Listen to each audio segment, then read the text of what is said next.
Halo adik-adik. Warahmatullahi wabarakatuh. Waalaikumsalam warahmatullahi wabarakatuh.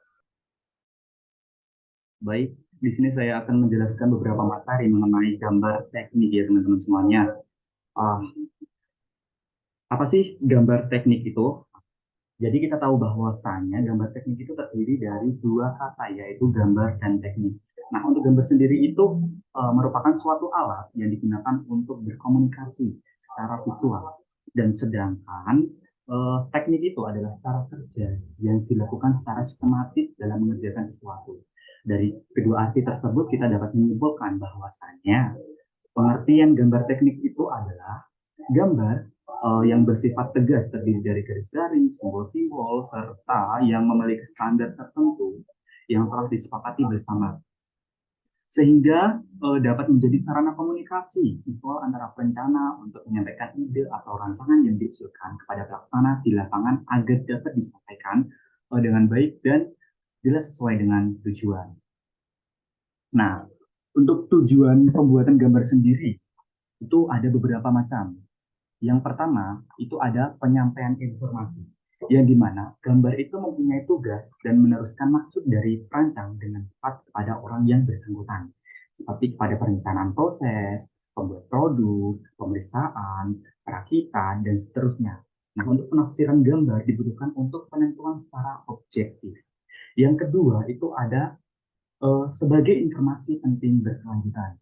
Nah, untuk gambar di sini itu merupakan data teknis yang sangat ampuh, di mana informasi yang begitu banyak dapat dipadatkan dan dikumpulkan dalam bentuk gambar, teman-teman.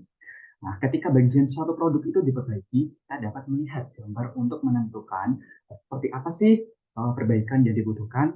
Nah, gambar ini juga diperlukan sebagai bahan informasi untuk rencana-rencana baru. Yang ketiga itu peningkat daya pikir. Nah, dalam perencanaan konsep abstrak yang melintas dalam pikiran diwujudkan dalam bentuk gambar melalui suatu proses. Nah, pertama-tama itu menganalisa masalah dan mewujudkan dengan bentuk gambar. Kemudian itu diteliti dan dievaluasi gambar. Ulangi proses tersebut sehingga itu dapat menghasilkan gambar yang sempurna. Nah, dengan demikian, gambar itu tidak hanya untuk menyampaikan informasi, akan tetapi berfungsi juga sebagai peningkat daya berpikir bagi perencana. Nah, kemudian apa sih sifat-sifat gambar teknik itu? Nah, untuk sifat-sifat gambar teknik itu ada beberapa macam. Yang pertama itu ada komunikatif, yaitu suatu gambar itu harus dapat menyampaikan informasi yang akan disampaikan oleh juru gambar pada para pembaca dengan mudah. Yang kedua itu ada normatif, teman-teman. Nah, untuk normatif sendiri itu merupakan gambar yang dibuat harus sesuai dengan aturan atau standar yang sudah berlaku, seperti aturan ISO dan semacamnya. Nah, untuk yang ketiga itu ada akurat. Nah, pada gambar ini dibuat ukurannya itu tidak boleh asal-asalan sehingga harus presisi dan tepat teknisnya. Yang keempat ada terukur. Terukur ini suatu gambar harus memiliki skala tertentu agar dapat ditampilkan secara rapi dan proporsional, teman-teman. Yang kelima itu ada efektif. Nah, pada gambar ini dibuat harus tepat dalam penggunaannya dan harus sesuai dengan bidangnya masing-masing. Nah, Kak, bagaimana sih teknik menggambar itu? Nah, untuk teknik menggambar itu ada beberapa macam ya, teman. Yang pertama itu ada gambar manual. Nah, untuk gambar manual ini biasanya menggambar eh, dengan cara manual yang kini sudah jarang digunakan karena sudah digantikan dengan adanya software untuk menggambar. Namun untuk anak SMK atau mahasiswa itu mahasiswa baru itu wajib memiliki keterampilan menggambar manual.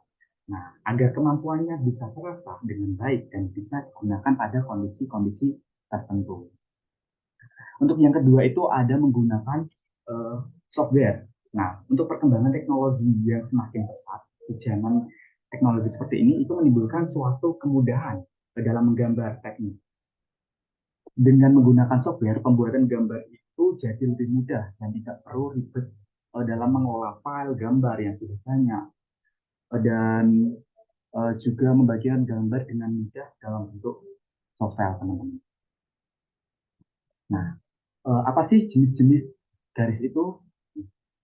Macam-macam garis itu ada beberapa. Yang pertama itu ada garis tebal atau garis tebal kontinu. Yang kedua ada garis tips kontinu.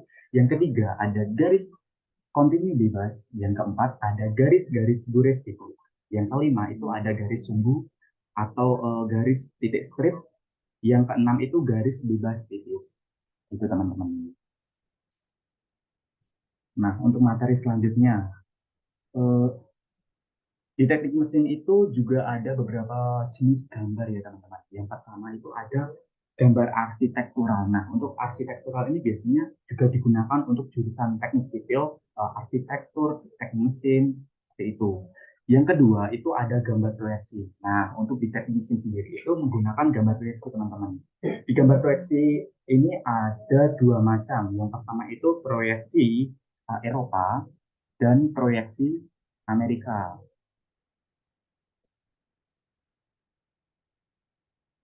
Seperti itu teman-teman.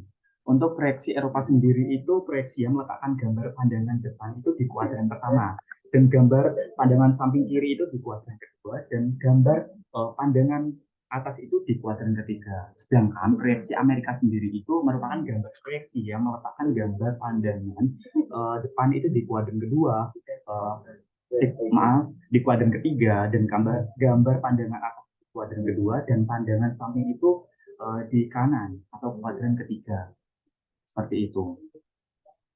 Mungkin untuk penjelasan sampai di sini, mungkin ada yang mau ditanyakan dari teman-teman semuanya.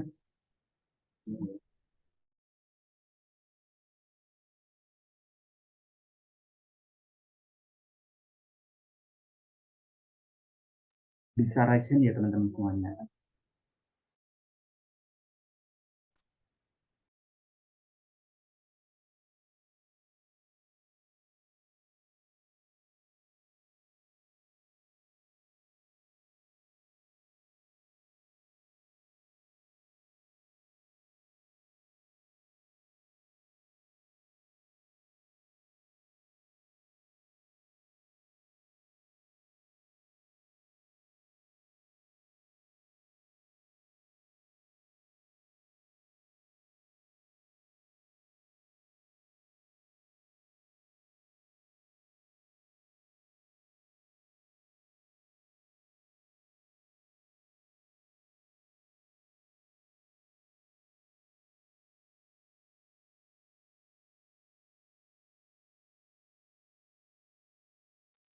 Baik, untuk Rafli Arnanda bisa bertanya.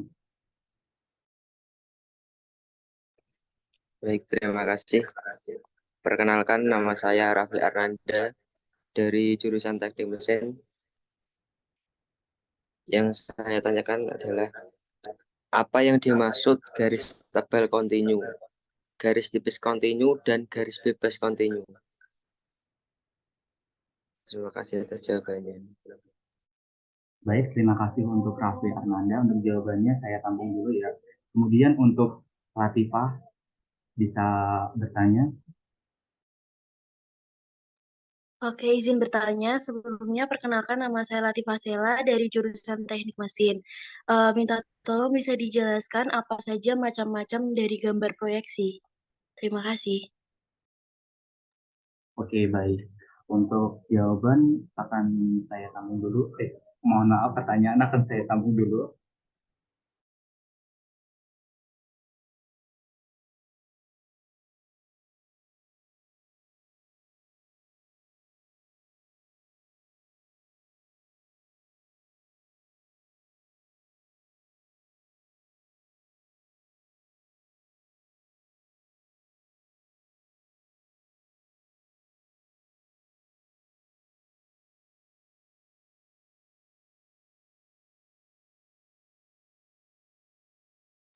Baik, izin menjawab ya pertanyaan dari Mas Raffi. Tadi pertanyaannya apa yang dimaksud garis tebal kontinu, garis tipis kontinu, dan garis bebas kontinu ya?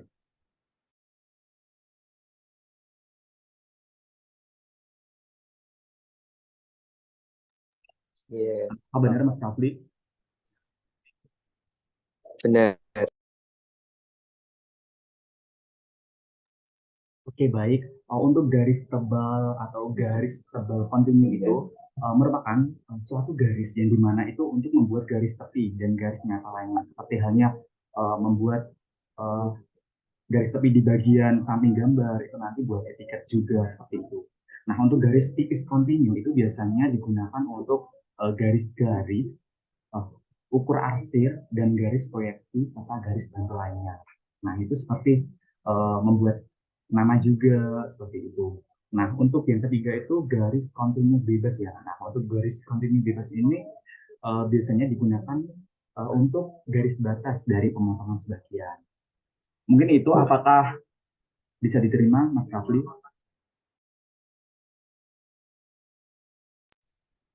Baik, sudah. Terima kasih atas jawabannya. Oke, sama-sama.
Baik, izin menjawab pertanyaan dari Mbak Latifah ya.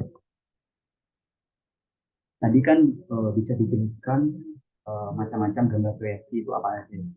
Macam-macam gambar proyeksi itu ada beberapa macam. Yang pertama itu ada proyeksi piktorial. Nah, untuk proyeksi piktorial ini digunakan untuk menampilkan gambar tiga dimensi pada sebuah bidang dua dimensi dan dapat dilakukan dengan beberapa macam cara proyeksi. Nah, yang kedua itu ada proyeksi isometrik. Nah, untuk proyeksi isometrik ini biasanya menggunakan ciri sumbu X dan sumbu Y yang memiliki sudut 30 derajat terhadap garis mendatar. Nah, untuk besar sudut antara satu dengan lainnya itu sebesar 120 derajat. Dan untuk panjang gambar pada masing-masing sumbu itu sama dengan panjang benda yang digambar.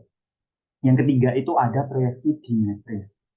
Nah, untuk proyeksi dimetris itu biasanya menggunakan perbandingan dan uh, skala ya. Nah, untuk yang keempat itu ada proyeksi miring atau sejajar, yang dimana pada proyeksi miring itu sumbu X itu berhimpit dengan garis horizontal atau mendatar ya. Nah, untuk sumbu Y itu memiliki sumbu 45 derajat dengan garis horizontal. Itu, apakah terjawab, Mbak Latifah?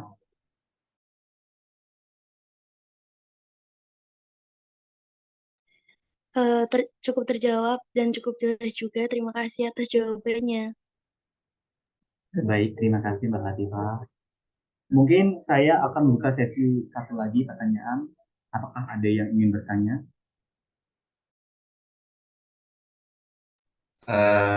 Saya ingin bertanya, perkenalkan nama saya Muhammad Imam Nazwardi dari jurusan Teknik Mesin.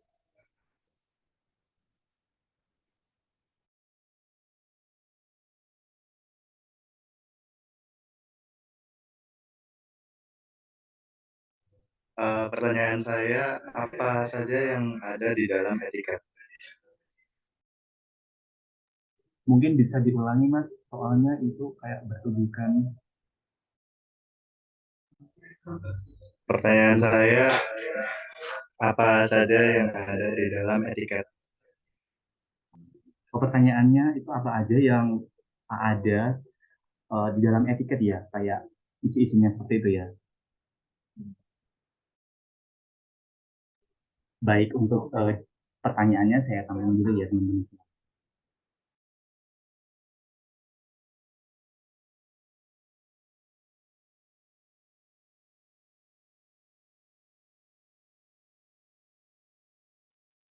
Baik, izin menjawab ya Mas ya. Untuk apa aja sih yang ada di dalam etiket suatu gambar itu? Nah, yang pertama itu ada nama atau pembuat gambar. Misal ya, itu nanti namanya Alivia. Nah, itu menggunakan huruf tebal kapital. Nah, kemudian ada nama gambar. Nama gambar itu biasanya digunakan untuk eh, seperti nama benda itu seperti kayak Morbaud dan lain-lain.